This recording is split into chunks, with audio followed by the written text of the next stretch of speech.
మరి అదేవిధంగా మీరు మోడీ గారు మా చేతిలో ఉన్నారు, మోడీ గారితో నాకు చాలా సత్సంబంధాలు ఉన్నాయి, వెళ్ళేసి ప్రతిసారి ఎన్నోసార్లు వెళ్ళొచ్చారు ఢిల్లీ.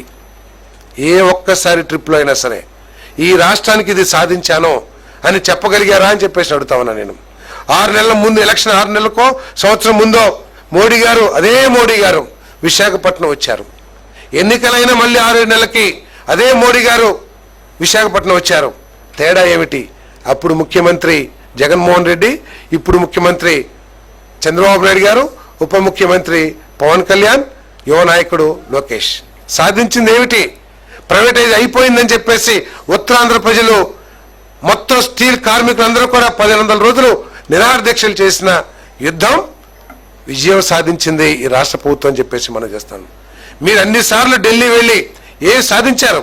పోనీ ఏమన్నా కేంద్ర ప్రభుత్వం పాలసీ మార్చుకుందా ప్రైవేటైజేషన్ మీద?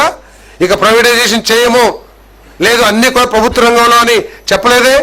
వారి విధానాన్ని కొనసాగిస్తూ రాష్ట్ర ప్రభుత్వ నాయకత్వం మీద నమ్మకంతో రాష్ట్ర ప్రజల పోరాటానికి, స్టీల్ కార్మికుల పోరాటానికి మరి జవాబుగా 11,500 కోట్ల రూపాయలు కేటాయించి ఈ స్టీల్ ప్లాంట్ ప్రభుత్వ రంగంలోనే నడుస్తుందని చెప్పేసి ఏదైతే విశాఖ ఉక్కు, ఆంధ్ర ఉక్కు అని 30 మంది ప్రాణాలు అర్పించారో దానికి తగ్గట్టు మరి మోడీ గారు వచ్చి విశాఖపట్నం నుంచి వెళ్ళి ప్రకటించిన విషయాన్ని అది విజయం కాదా అని చెప్పేసి నేను అడుగుతా ఉన్నా నేను.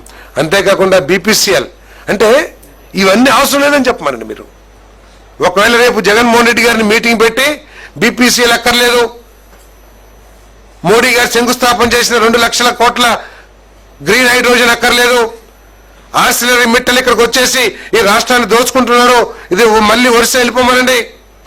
గూగుల్ అసలు ఇక్కడ రాక్కర్లేదు, డేటా సెంటర్లు ఇక్కడ రాక్కర్లేదు, టీసీఎస్ అక్కర్లేదు అని మీరు చెప్పండి. మీరు దమ్ముంటే చంద్రబాబు నాయుడు గారు చేస్తున్న కార్యక్రమాలు ఏదైతే ఉందో సంపద సృష్టించడానికి, ఈ రాష్ట్రంలో లక్షల మంది యువకులకి భరోసా కల్పించే కార్యక్రమాలు వేస్ట్ అని చెప్పేసి దమ్ముంటే ఆ సాక్షి పత్రికలోనే చెప్పమని చెప్పేసి ఛాలెంజ్ చేస్తామని చెప్పేసి కూడా మనం చేస్తామని